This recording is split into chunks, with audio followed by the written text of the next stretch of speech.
Left are two men who are not just hopeful this will work, they're going to do everything they can to make it work. I'm joined tonight by Louisville Mayor Craig Greenberg and LMPD Chief Paul Humphrey. Thank you both for joining me this evening. There's been a lot of discussion about how we got to this point.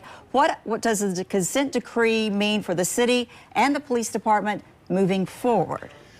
Well, Vicki, thanks for having us. This consent decree really builds upon all of the improvements and reforms that we've made over the last 2 years since I became mayor. And under Chief Humphrey's leadership, those reforms continue every day. This just spells it out so everyone now knows specifically what the plan is, how this improvement will be measured, and how we're going to continue to police to keep everyone safe in our entire community. So 2 years since the department released their findings, the DOJ released their findings. What were the main concerns going into these negotiations? What did you want to see in this decree? Well, largely what we want to do is we want to make sure that we can protect public safety. If you look at our homicide rate and how it's gone up since 2020, it's absolutely unacceptable. And so we want to make sure that we have a document that allows us to police proactively and effectively. We need officers out there that are going to be willing to do this job, do this difficult, dangerous job, lock people up, and do it the right way. And so we wanted to make sure that this was just a guideline to be able to do that more effectively. So you do have guidelines to follow. Like cities like Chicago and Baltimore have been under decrees similar to this, and they're still ongoing. How do you have a timeline on when this will end, when you have to reach those goals? We do. We've learned from the experiences that other cities have had, and that's why one of the things we really focused on was providing clarity on how we get out of the agreement and when. We're confident we are going to continue to make the improvements and be in compliance with what the DOJ and the chief and I expect.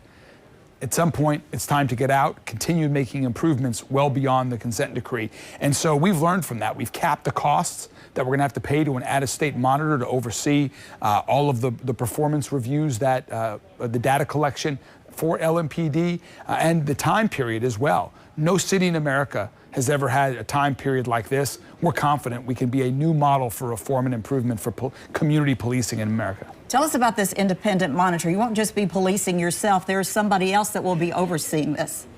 Yes, and so the independent monitor will take the data and the information that we collect, and they will be the one who presents that to the judge. And the judge ultimately makes the decision of whether or not we're in compliance with the consent decree. We are very confident that in a very reasonable amount of time, our policy, our training, our supervision will all be in compliance with this consent decree. The men and women of LMPD are working their butts off every day. And we expect that the monitor will be a good voice for us to be able to show that to everyone. Right, we think that monitor will help reinforce, just validate what LMPD is doing with their continuous improvements. But in terms of day-to-day, the chief is still running the police department. I am still mayor of the city.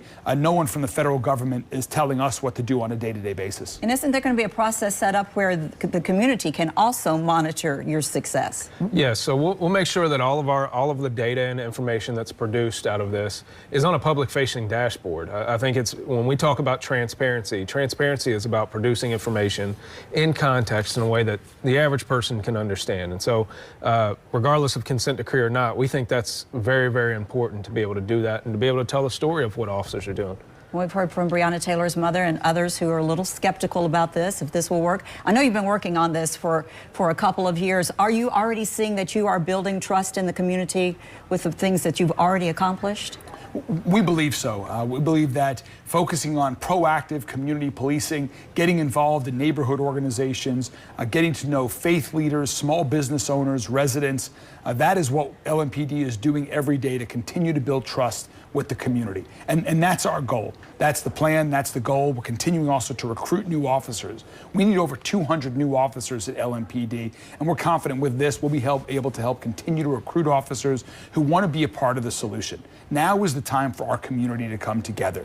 We have learned from our history. We have learned from the experiences of other cities. We have a plan. We are going to focus on improving public safety, on protecting people's constitutional rights, treating everyone fairly. We want more people to be a part of the solution and join LMPD. All right. Thank you both for being with us today. Thank you. Certainly appreciate it. Thank you, Vicki. Thank you.